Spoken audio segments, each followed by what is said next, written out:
So hello everyone, this is the fourth part of biological classification. तो आज हम क्या पढ़ेंगे? आज हम पढ़ेंगे किंगडम प्रोटिस्ट के बारे में, क्योंकि हम प्रीवियस लेक्चर में पढ़ चुके हैं किंगडम मोनरा के बारे में, है ना। तो आज हम पढ़ेंगे किंगडम प्रोटिस्ट के बारे में। तो किंगडम प्रोटिस्ट से स्टार्ट करते हैं।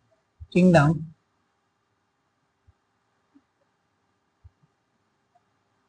प्रोटिस्ट, सबसे पहली बात ये होते हैं यूनिसेलर, है ना। ये होते हैं यूनिसेलर और क्या होते हैं? यूकैरियोटिक होते हैं।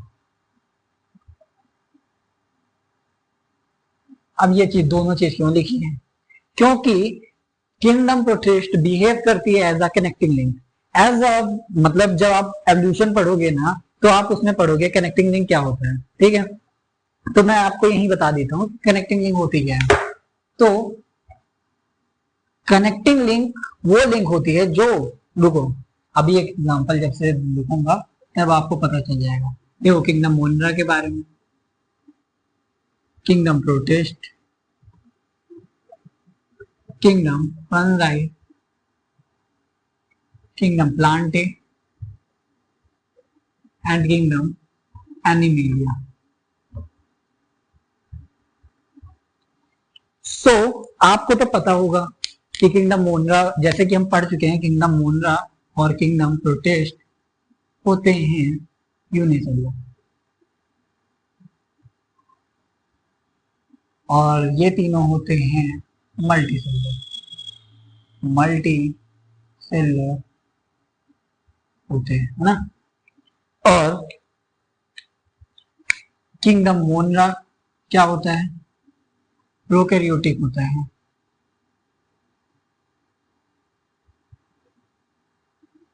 और किंगडम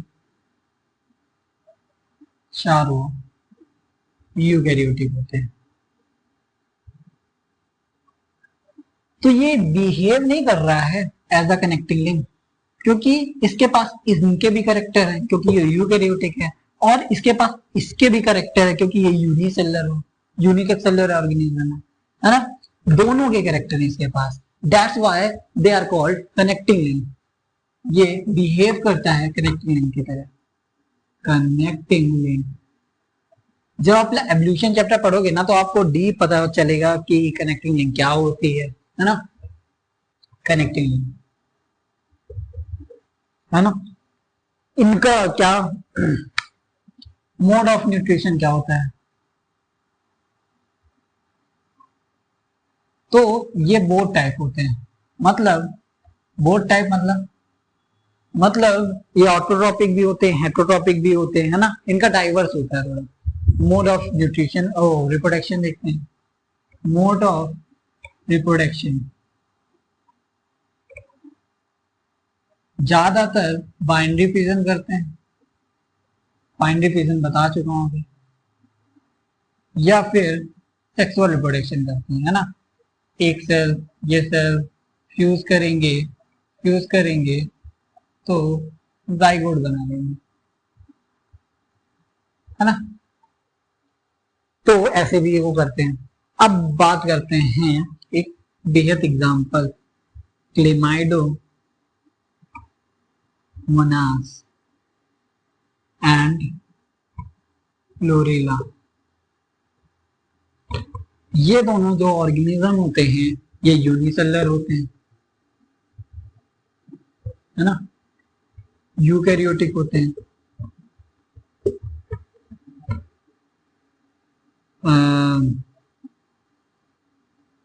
फोटोसिंथेटिक होते हैं,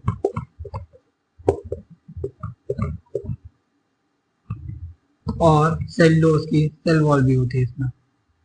तो अगर as I am a botanist,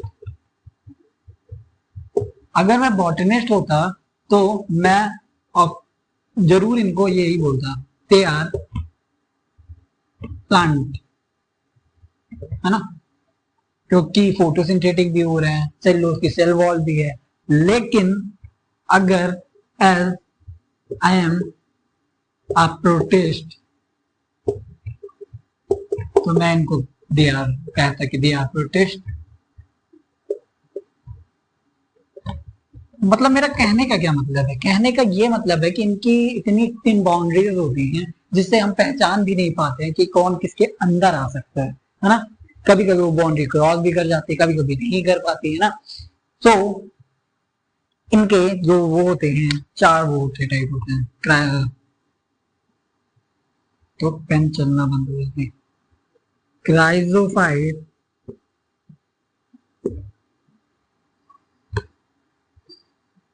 डाइनोफ्लैगेलेट,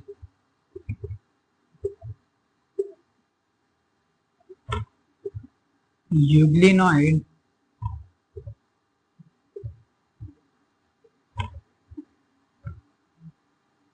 slime mould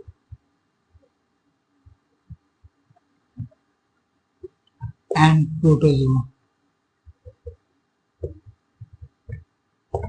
तो अब बात करते हैं क्राइजोफाइट से। क्राइजोफाइट्स के अंदर सबसे पहले एग्जांपल की बात करते हैं, तो एग्जांपल में आते हैं डायटम्स एंड गोल्डन एल्गी, जिसको हम कहते हैं डीनिस। इसका एग्जांपल जरूर याद करना कि इसको बोलते क्या है ना। तो ये मोस्टली क्या हो सकते हैं, फ्रेश वाटर में पाए जाते हैं, fresh water as well as marine water.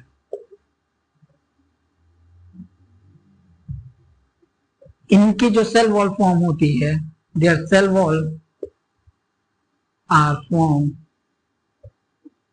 ऐसे फॉर्म होती है ना कि जैसे आपने कभी सोप बॉक्स देखा है कि एक के ऊपर एक ऐसे मतलब अटैच रहते हैं, देखिए ऐसे ऐसे फिट हो जाते हैं, सेल वॉल फॉर्म ही ऐसे होते हैं, एकदम फिक्स उसमें रहते हैं, डिपोजिशन में रहते हैं। तो और इनके ऊपर जो सिलिका की होती है वो डिपोजिशन होती है, जिससे सिलिका, जिससे दे बिहेव एज इंडेस्ट्रक्टिव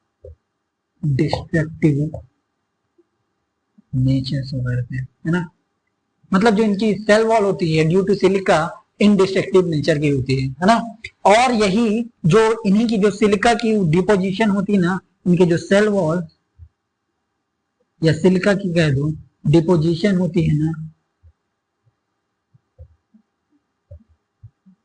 वही इनके डाई अर्थ की खासियत होती है। मतलब ये बहुत ही चीप प्रोडक्ट होते हैं जो सालों साल, मतलब ये डिस्ट्रॉय तो होते नहीं है, इसीलिए इनकी जो डिपोजिशन होती है ना, तो वो डायटोमियस अर्थ कहा जाते हैं इनको, है ना। चीप प्रोडक्ट कहते हैं, चीप प्रोडक्ट, है ना। फॉसिल्स भी बोल सकते हैं इनकी, फॉसिल्स कैसे बोलेंगे। और इनसे जो वो होता है ऑयल, सिरप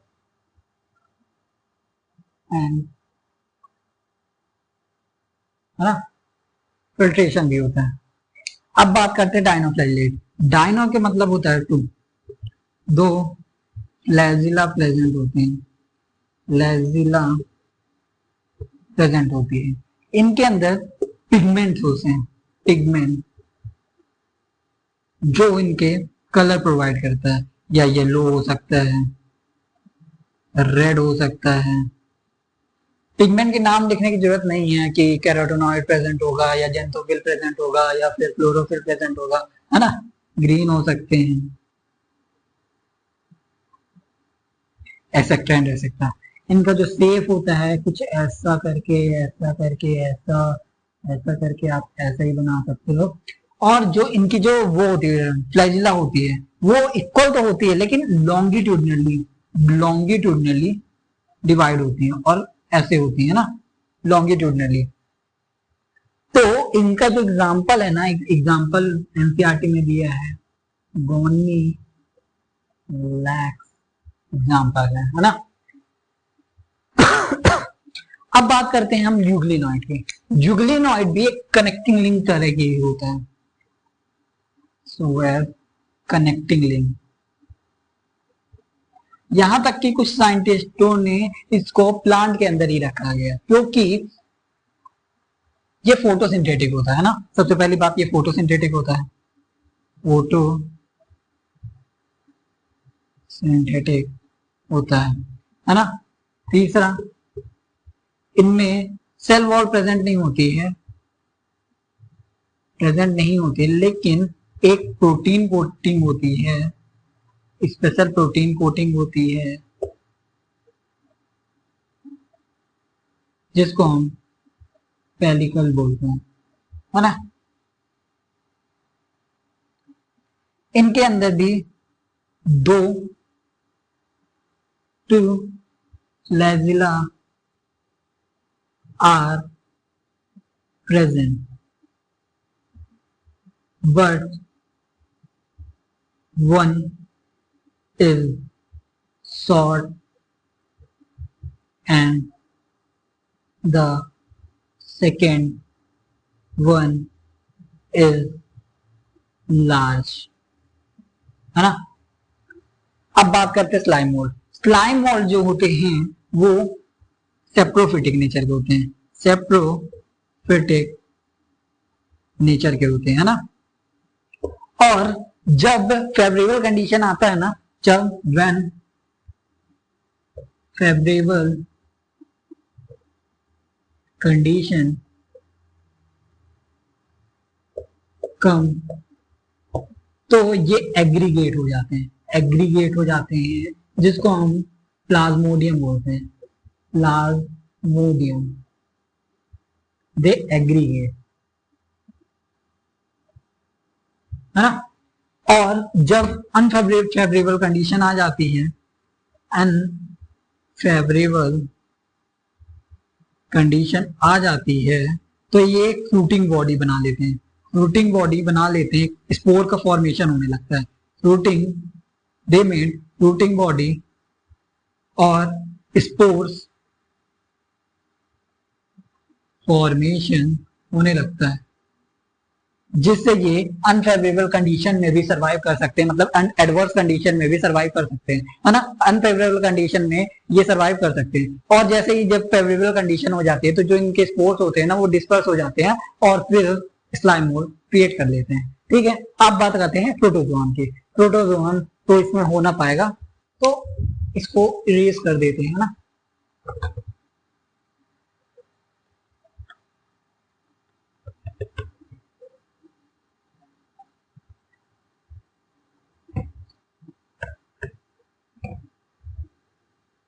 तो हम प्रोटोजोआ की बात करते हैं। प्रोटोजोआ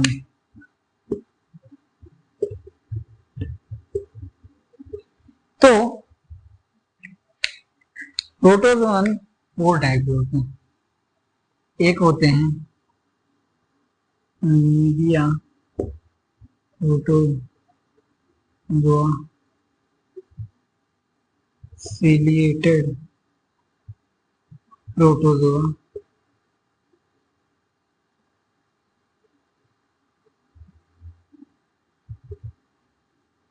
फ्लैजिलेटेड प्रोटोजोआ और स्पोरोजोआ, है ना। तो जो ये होते हैं ना, तो इसमें स्यूडोपोडिया प्रेजेंट होती है, स्यूडोपोडिया प्रेजेंट होती है। स्यूडो का मतलब होता है फॉल्स, पोडिया का मतलब होता है फीट, है ना। तो आप एमीबिया की जब होता है, उसका इरेगुलर शेप होता है, और जो इनमें होता है पैर प्रेजेंट होता नहीं, तो ऐसे ऐसे ऐसे ऐसे ऐसे ऐसे मूव करते हैं, मतलब इस फॉर्म में। ये इनका इरेगुलर शेप होता है, फॉल्स रीड प्रेजेंट होती है, तो ऐसे ऐसे मूव करेंगे, है ना। तो इनका एग्जांपल होता है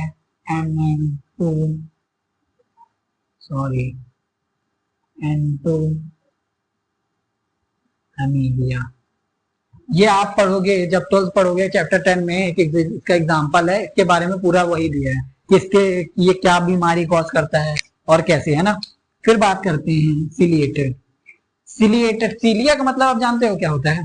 फ्लैजिला सीलिया तो मैं बता चुका हूँ। सीलिया एक ऐसे, ये वो गया पैरामीशियम का एग्जांपल देता हूँ जिसमें दो न्यूक्लियस प्रेजेंट होती है, तो ये ओल्ड लाइक स्ट्रक्चर प्रेजेंट होता है सीलिया, आप तो जानते ही होंगे।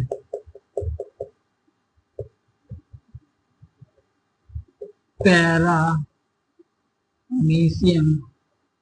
पैरामीशियम जानते हो ना, चप्पल टाइप उसका स्ट्रक्चर होता है, दो न्यूक्लियस प्रेजेंट होते हैं। सीलिया इनका वो होता है, मतलब जो इनका जब वो सीलिया फ्लैजिला ये सब क्या होते हैं, एक लोकोमोटरी मतलब वो होते हैं है ना, ऑर्गन होते हैं जिससे ये अपने लोकोमोशन में हेल्प करते हैं। लोकोमोशन क्या होता है? मूवमेंट में हेल्प करते हैं, मतलब यहाँ से यहाँ जाने के लिए मैं अपने पैर का यूज मतलब यूज कर रहा हूँ ना, वैसे ये सीलिया का यूज करते हैं।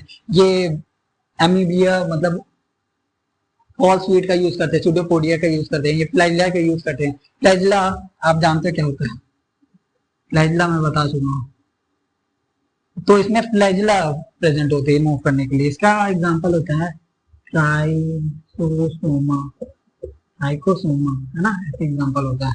और स्पोरोजोआ, स्पोरोजोआ को आप पढ़ोगे जब आप पढ़ोगे मलेरिया, है ना। मलेरिया, मलेरिया आप जानते हो मच्छर से कॉज नहीं होता है, मच्छर एक वेक्टर होता है और उसके जो गट में होता है ना प्रेजेंट होता है स्पोरोजोन्स। स्पोरोजोन्स प्रेजेंट होते हैं, स्पोरोजोआ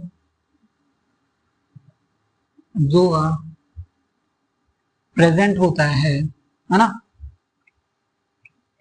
तो वो भी इसके इसी के अंदर आता है, प्रोटोजोन्स के अंदर रह जाते हैं। ठीक है, दैट्स ऑल, थैंक यू।